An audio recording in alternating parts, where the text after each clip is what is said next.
to show you how I made my very first calendar card. This is for January 2021 for my Harry Potter mini calendars.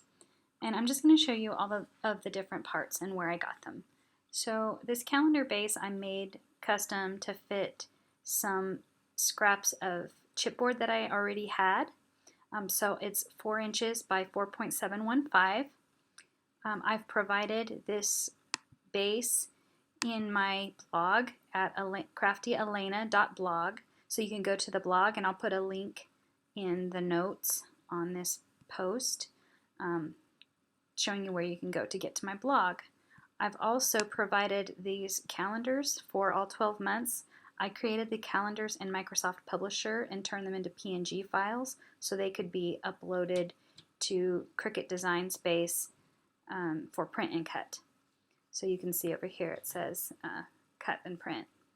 So you'll be able to get those from my blog as well.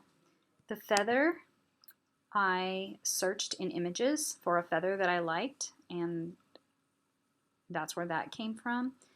Hermione and Crookshanks come from a file that I purchased on Etsy. I'll show you.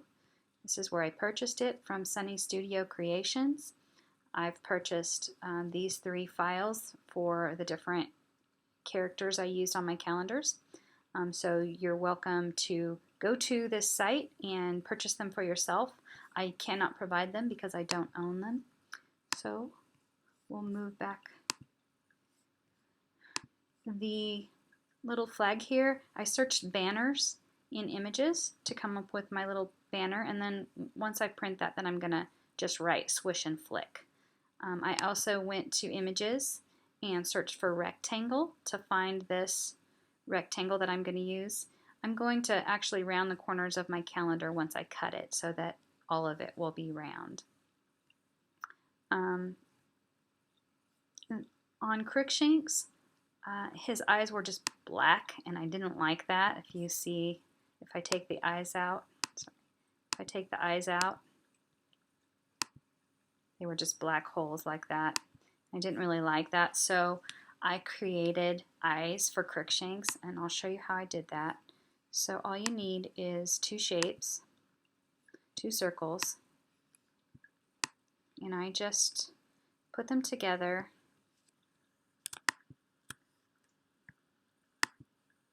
I centered them horizontally, and I sliced them. So you can see now I have these extra pieces that I just delete. And of course, Crookshanks is a cat, so he has cat eyes. So I duplicate this, turn it around,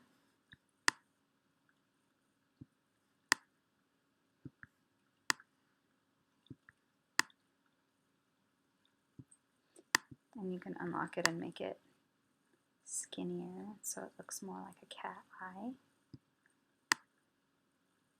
And then again, I align these, I center them horizontally just to make it neat.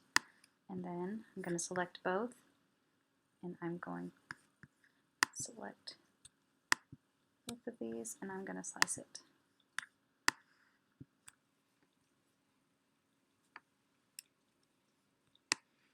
So now I have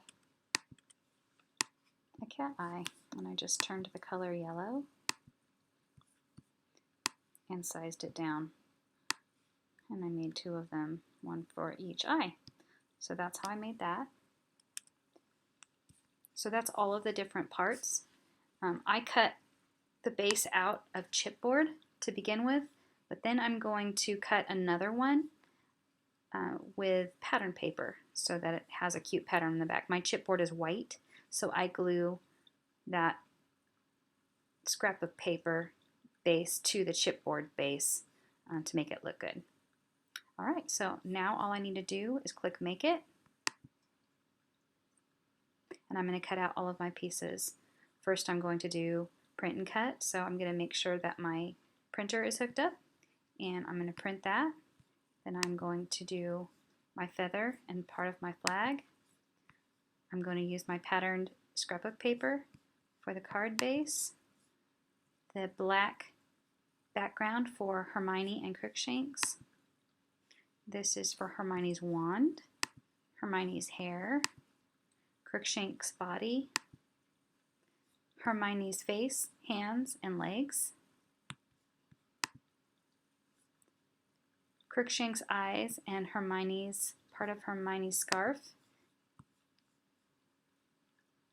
This is the calendar rectangle that's going to frame my calendar. This is what's going to frame my banner, my little flag, and this is the other part of Hermione's scarf. So I'm just going to cut all of those things out. Okay, now that I have all of my pieces cut out, I'm going to start gluing them all together using art glitter glue, which is my favorite glue.